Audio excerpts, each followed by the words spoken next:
Bismillahirrahmanirrahim. Assalamualaikum warahmatullahi wabarakatuh. Salam sejahtera untuk kita semuanya. Sahabat Dalyana Berbagi, bapak-bapak, ibu-ibu, saudara-saudara, dan adik-adik dimanapun saja berada.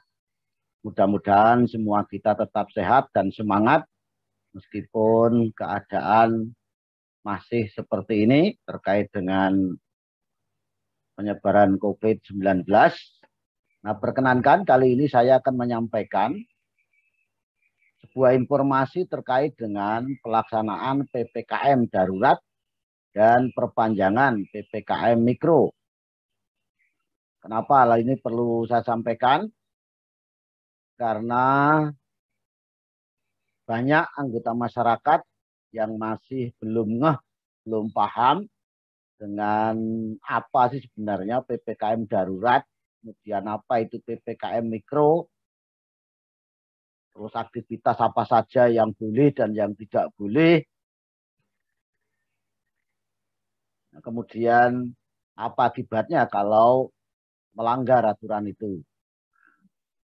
Tahunya masyarakat hanya toko-toko tutup, sekolah tutup, mal tutup, kemudian jalanan sepi, kota-kota sepi.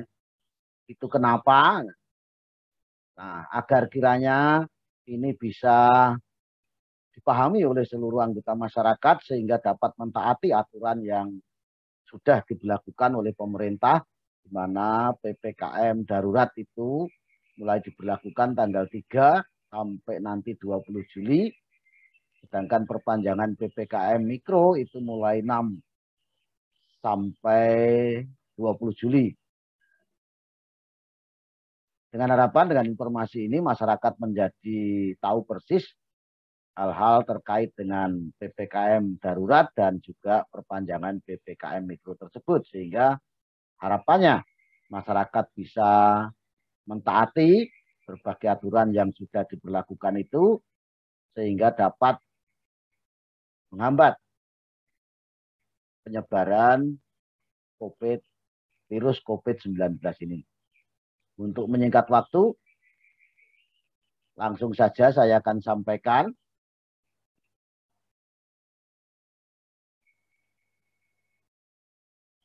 terkait dengan hal-hal yang berkaitan dengan PPKM darurat dan perpanjangan PPKM mikro tersebut.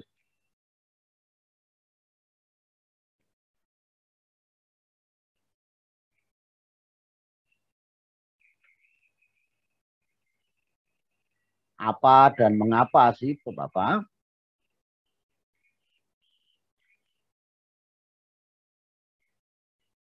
Jadi sekali lagi, ini adalah informasi terkait dengan PPKM darurat dan perpanjangan PPKM mikro. PPKM darurat itu diberlakukan di Jawa dan Bali tanggal 3 sampai 20 Juli tahun 2021. Sedangkan perpanjangan PPKM mikro itu diberlakukan di luar Jawa dan Bali pada tanggal 6 sampai 20 Juli tahun 2021. Nah, tentang apa dan mengapa PPKM darurat tersebut, bagaimana ditulis oleh Dandi Bayu Bramasta dengan editor Sari Hardianto di kompas.com, bahwa Presiden Bapak Jokowi mengumumkan penerapan pemberlakuan pembatasan kegiatan masyarakat. Pemberlakuan pembatasan kegiatan masyarakat itu yang disingkat PPKM. Atau dengan kata lain, PPKM itu adalah singkatan dari pemberlakuan pembatasan kegiatan masyarakat. Di mana PPKM darurat itu berlaku mulai 3 sampai 20 Juli 2021.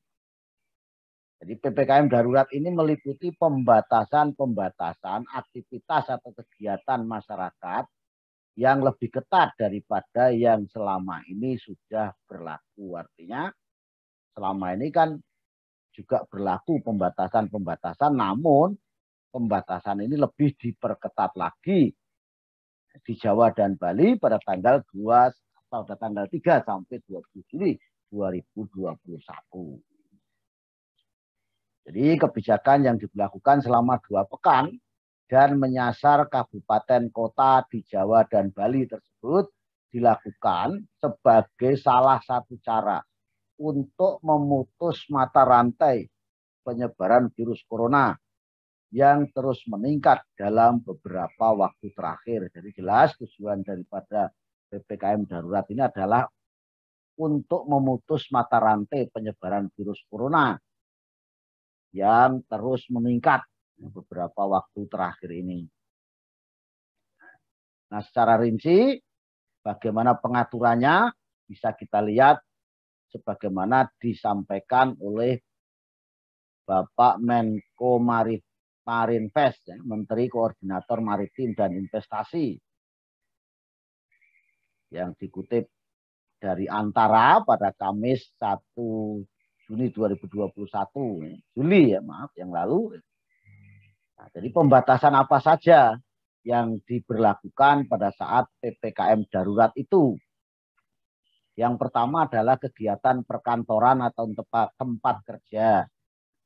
Kegiatan perkantoran atau tempat kerja, baik perkantoran pemerintah, dalam hal ini adalah kementerian, lembaga, dan perkantoran di pemerintah daerah, maupun BUMN, Badan Usaha Milik Negara, BUMD, Badan Usaha Milik Daerah, kemudian kantor-kantor swasta itu diberlakukan ketentuan sebagai berikut. Perkantoran yang berada di daerah zona merah dan oranye atau orange, COVID-19 wajib memberlakukan work from home atau WFH atau bekerja dari rumah. Jadi seluruh perkantoran yang masuk pada zona merah dan oranye itu wajib. Seluruh pegawai karyawannya itu bekerja dari rumah. Mohon maaf, bukan seluruh, tapi ketentuannya ini bekerja dari rumah atau WFH itu diberlakukan bagi 75% pegawai atau karyawan.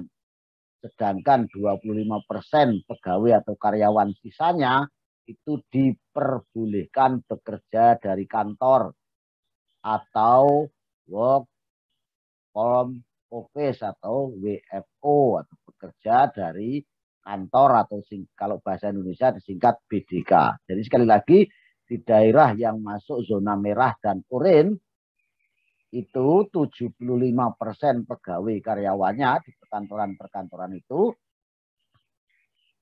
bekerja dari rumah. Nah, 25%-nya diperbolehkan bekerja di kantor. Nah, kemudian dilakukan penerapan protokol kesehatan yang ketat. Pengaturan waktu kerja secara bergiliran. Saat WFH atau bekerja dari rumah, tidak melakukan perjalanan atau mobilitas ke daerah lain. Ini mudah-mudahan ini menjadi perhatian kita semua, terutama bagi kepala-kepala kantor, ya, supaya ini betul-betul bisa diterapkan. Kemudian pengaturan lebih lanjut dilakukan oleh kementerian atau lembaga maupun pemerintah daerah. Jadi pengaturan lebih lanjut diserahkan kepada kementerian atau lembaga maupun pemerintah daerah masing-masing. Kemudian kegiatan belajar mengajar, kegiatan di sekolah, kuliah, kursus-kursus itu yang masuk zona merah dilakukan secara daring atau dalam jaringan atau online. Jadi karena Senin nanti sudah sekolah perguruan kuliah mestinya sudah mulai masuk. terutama untuk daerah merah, itu wajib hukumnya dilakukan secara daring atau online. Tidak boleh atau belum boleh melaksanakan tatap muka. Untuk zona lainnya, selain zona merah, yaitu di zona oranye, kemudian kuning dan hijau, itu sesuai pengaturan dari Kementerian Pendidikan, Kebudayaan, Riset, dan Teknologi atau Kemendikbudristek dengan penerapan protokol kesehatan yang lebih ketat untuk zona selain zona merah. Kemudian kegiatan sektor esensial. Kegiatan sektor esensial dapat beroperasi 100% dengan pengaturan jam operasional, kapasitas, dan penerapan protokol kesehatan yang lebih ketat. Sektor esensial ini antara lain termasuk industri, pelayanan dasar, utilitas publik, objek vital nasional, dan juga tempat pemenuhan kebutuhan pokok masyarakat. Misalnya pasar, toko, swalayan, supermarket, dan lain-lain. Baik yang berdiri sendiri maupun di pusat perbelanjaan atau maupun yang ada di mall. Jadi boleh beroperasi 100% dengan pengaturan jam operasional, kapasitas, dan penerapan prokes yang lebih ketat. Yang keempat, kegiatan restoran. Nah, ini kepada para pemilik restoran, rumah makan, juga para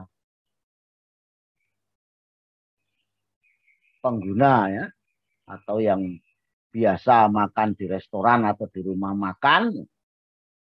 Di restoran hanya diizinkan buka hingga pukul 20.00 dan hanya boleh melayani pesanan take away atau dibungkus atau dibawa pulang. Jadi restoran tidak boleh makan di restoran.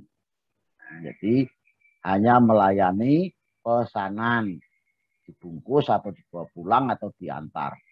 Nah, ini layanan pesan antar atau dibawa pulang atau take away sesuai jam operasional restoran.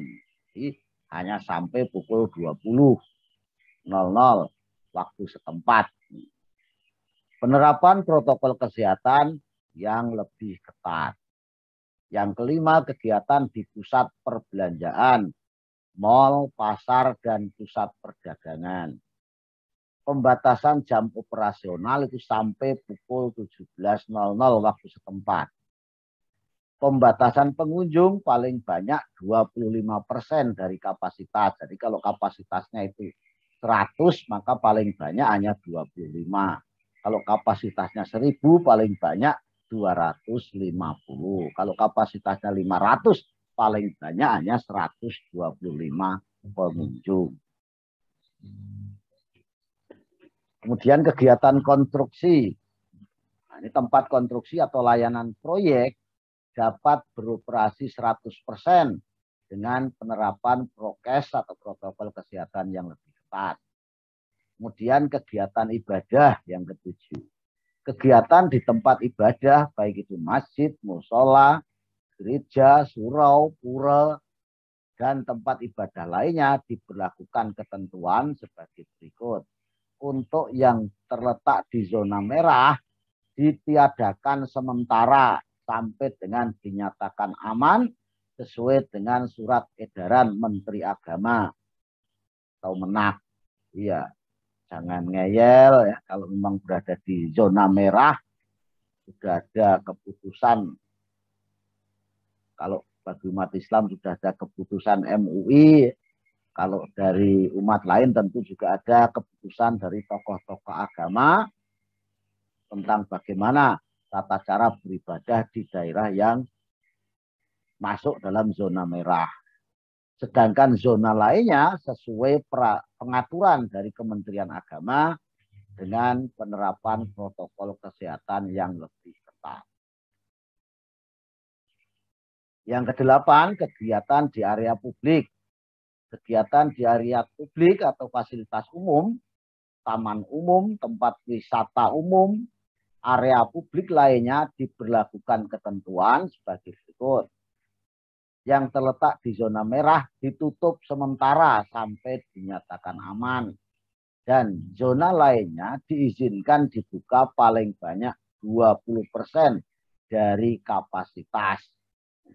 Pengaturan dari Pemda, jadi diatur oleh Pemda masing-masing dengan penerapan protokol kesehatan yang lebih ketat. Kemudian kegiatan seni, sosial, dan budaya. Kegiatan di lokasi seni, sosial, budaya yang dapat menimbulkan keramaian atau kerumunan diberlakukan ketentuan sebagai berikut. Untuk yang di zona merah ditutup sementara sampai dinyatakan aman. Zona lainnya diizinkan dibuka paling banyak 25% dari kapasitas. Kemudian ini diatur pengaturannya dari Pemda dengan penerapan protokol kesehatan lebih ketat. Nah, ini kegiatan hajatan atau kemasyarakatan, apakah sunatan, kawinan, atau kegiatan apapun, paling banyak 25% dari kapasitas. Nah, ini tidak ada hidangan makanan di tempat. Jadi ya kepada masyarakat yang punya hajatan,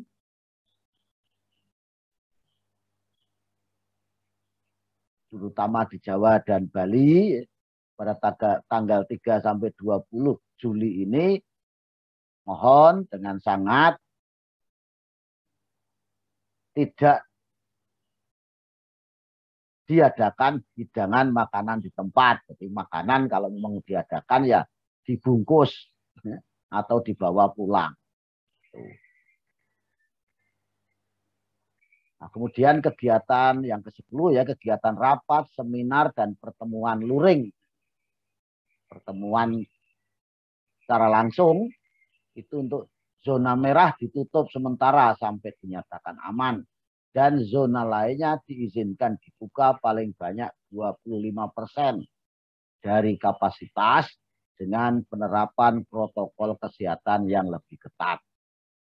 Yang ke-11 untuk transformasi umum dapat beroperasi dengan pengaturan kapasitas dan jam operasional yang dilakukan oleh pemerintah daerah dan dengan penerapan protokol kesehatan yang lebih ketat. Jadi itu tadi berbagai pembatasan dalam rangka penerapan PPKM darurat yang berlaku mulai tanggal 3 sampai 20 Juli di Jawa dan Bali.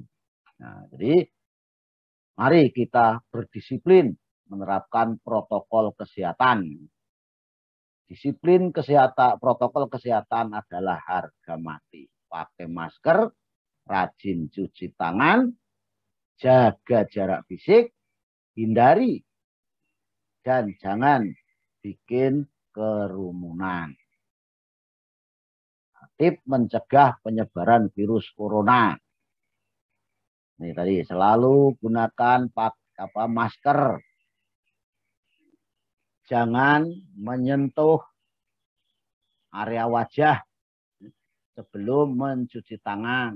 Ketiga, gunakan siku, lengan dalam saat batuk. Kemudian sering cuci tangan dengan sabun. Kelima, gunakan desinfektan dan hand sanitizer. Yang keenam, hindari kontak dengan orang sakit. Ini sama ya protokol bagi kesehatan bagi masyarakat di tempat umum. Kiranya banyak di mana-mana terdapat poster-poster tentang bagaimana yang harus kita lakukan terkait dengan menghindari atau mengurangi penyebaran virus COVID-19 ini. Nah, sekarang kita akan bahas apa dan mengapa PPKM Mikro itu. Jadi pemerintah memutuskan untuk memperpanjang pemberlakuan pembatasan kegiatan masyarakat berbasis mikro atau PPKM Mikro mulai tanggal 6 Juli hingga 20 Juli 2021 yang berlaku di semua provinsi di luar Pulau Jawa dan Bali. Jadi kalau PPKM darurat tadi diberlakukan di Jawa dan Bali, perpanjangan PPKM Mikro itu diberlakukan di luar Pulau Jawa dan Bali. Artinya di semua provinsi dilakukan PPKM. Hal tersebut disampaikan Menko Perekonomian, bidang perekonomian Airlangga Hartarto selaku Ketua Komite Penanganan COVID-19 dan Pemulihan Ekonomi Nasional dalam keterangan pers mengenai perpanjangan dan pengetatan pelaksanaan PPKM Mikro Senin 5 Juli 2021 secara virtual. Nah, di sini jelaskan bahwa diputuskan untuk perpanjangan PPKM Mikro tahap 12 mulai 6 Juli hingga 20 Juli 2021 berlaku di semua provinsi di luar Jawa Bali dengan dilakukan pengetatan pada 43 kabupaten kota yang memiliki level asesmen 4 yang berada di 20 provinsi. Nah, regulasi ini selaras dengan pengetatan yang dilakukan di Jawa dan Bali. Nah, kemudian 20 provinsi itu di mana saja, 43 kabupaten kota itu di mana saja, apakah tempat kita tinggal ini masuk di antara 20 provinsi dan atau 43 kabupaten kota tersebut. Nah, mari kita lihat ini. Jadi sebenarnya kalau ini jelas terlihat mungkin bisa saya bacakan langsung dari sini, tapi karena ini tidak begitu jelas maka ini rinciannya. Jadi rincian dari 43 kabupaten kota yang diberlakukan PPKM Mikro itu adalah ini. Jadi rincian 43 kabupaten kota yang diberlakukan pengetatan tersebut adalah di Sumatera. Di Sumatera itu ada 18 kabupaten kota, yaitu Kota Banda Aceh, Kota Medan, Kota Sibolga, Sumatera Utara, Kota Bukit Tinggi, Kota Padang, Kota Padang Panjang, dan Kota Solok, Sumatera Barat. Kota Pekanbaru Riau, Bintan, Kota Batam, Kota Tanjung Pinang, dan Natuna itu di Kepulauan Riau, Kota Jambi di Jambi, Kota Bengkulu, Kota Lubuk Linggau dan Kota Palembang, Sumatera Selatan, serta Kota Bandar Lampung dan Kota Metro itu di Lampung.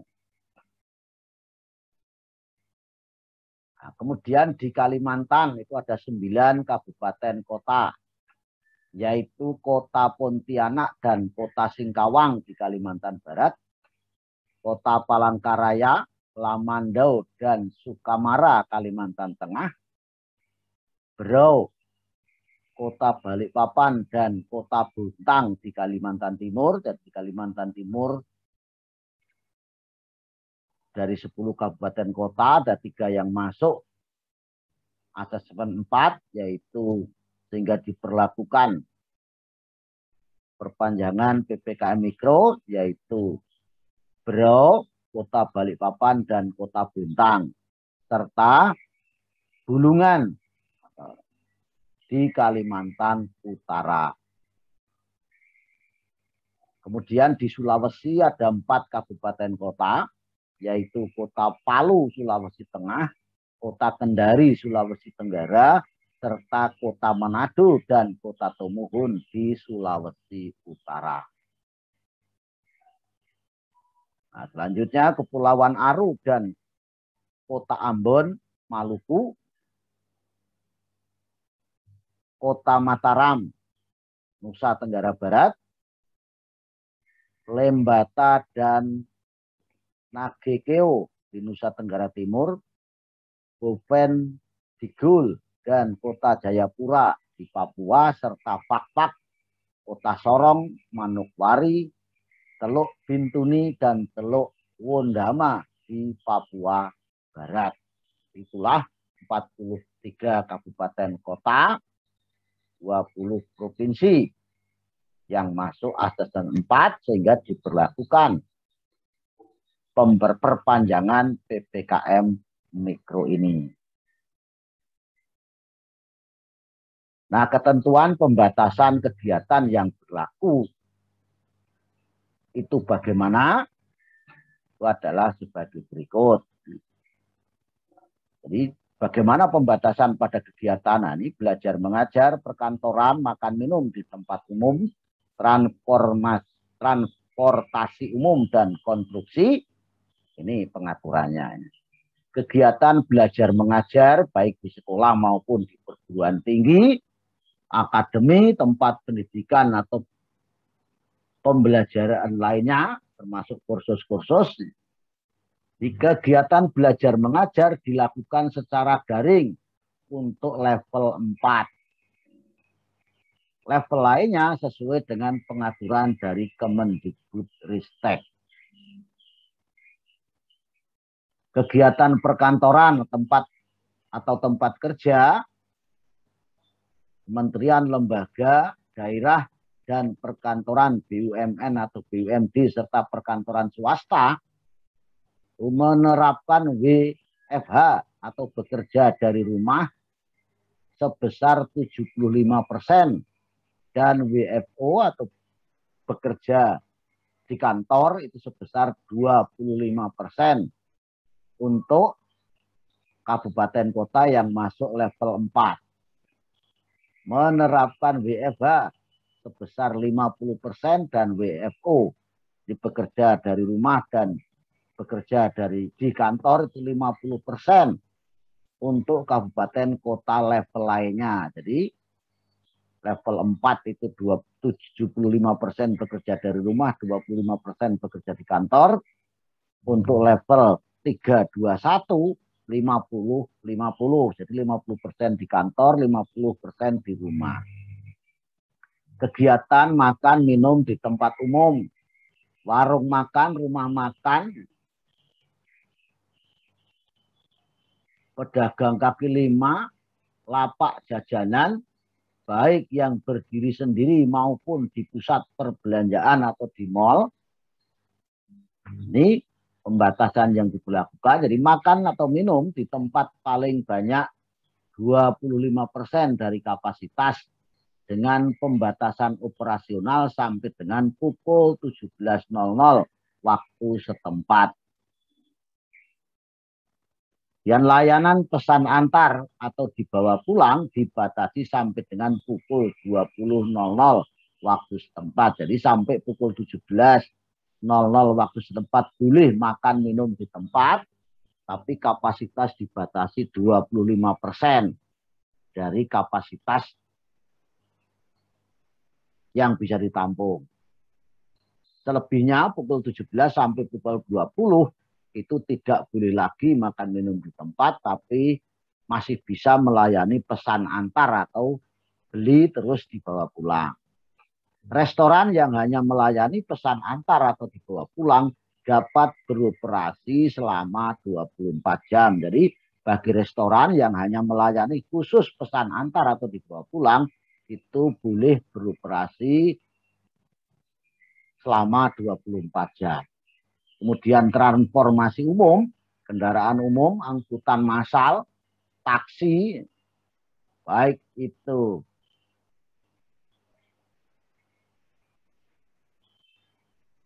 termasuk ojek online dan ojek pangkalan, kendaraan sewa, itu dapat beroperasi dengan pengaturan kapasitas dan jam operasional yang diatur oleh pemerintah daerah masing-masing. Jadi Pemda bisa mengatur tentang transportasi umum ini. Kemudian kegiatan konstruksi dapat beroperasi 100%. Jadi penyelesaian pembangunan konstruksi itu bisa beroperasi 100%, tetapi tetap harus menerapkan protokol kesehatan yang lebih ketat. Sebagaimana tadi di daerah-daerah yang diberlakukan PPKM darurat di Jawa dan Bali. Kemudian bagaimana pembatasan kegiatan di area publik, tempat ibadah, sektor esensial, dan pusat perbelanjaan. Ini kegiatan di area publik, level 4 ditutup sementara sampai dinyatakan aman. Level lainnya diizinkan dibuka paling banyak 25% dari kapasitas dengan pengaturan dari pemerintah daerah. Kegiatan sektor esensial, kesehatan, bahan pangan, makanan, minuman, energi, dan esensial lainnya, bagaimana tadi disebutkan, itu dapat beroperasi 100% dengan pengaturan jam operasional dan pengaturan kapasitas. Nah, kegiatan ibadah, masjid, musola, gereja, pura, dan tempat ibadah lainnya untuk di kabupaten kota yang masuk level 4 ditiadakan sementara sampai dinyatakan aman. Level lainnya sesuai pengaturan dari Kementerian Agama. Kegiatan pusat perbelanjaan, mal, dan pusat perdagangan, pembatasan jam operasional sampai dengan pukul 17.00 waktu setempat. Pembatasan pengunjung paling banyak 25% dari kapasitas. Pembatasan pada kegiatan rapat, seminar, pertemuan, luring, seni, budaya, sosial, dan kemasyarakatan bagaimana? Ini rapat, seminar, pertemuan, luring untuk di daerah yang kabupaten kota yang masuk level 4 ditutup sementara sampai dinyatakan aman. Level lainnya artinya level 321 diizinkan dibuka paling banyak 25% dari kapasitas dengan pengaturan diserahkan kepada pemerintah daerah masing-masing. Kegiatan seni, budaya, sosial, kemasyarakatan untuk di kabupaten kota yang masuk level 4 ditutup sementara sampai dinyatakan aman. Level lainnya diizinkan dibuka paling banyak 25% dari kapasitas dengan pengaturan dari pemerintah daerah. Kegiatan hajatan atau kemasyarakatan paling banyak 25% dari kapasitas tanpa hidangan makan di tempat. Ini mudah-mudahan jadi perhatian kepada masyarakat yang sedang hajatan, upayakan kapasitas itu hanya 25% dan tidak diadakan hidangan makan di tempat.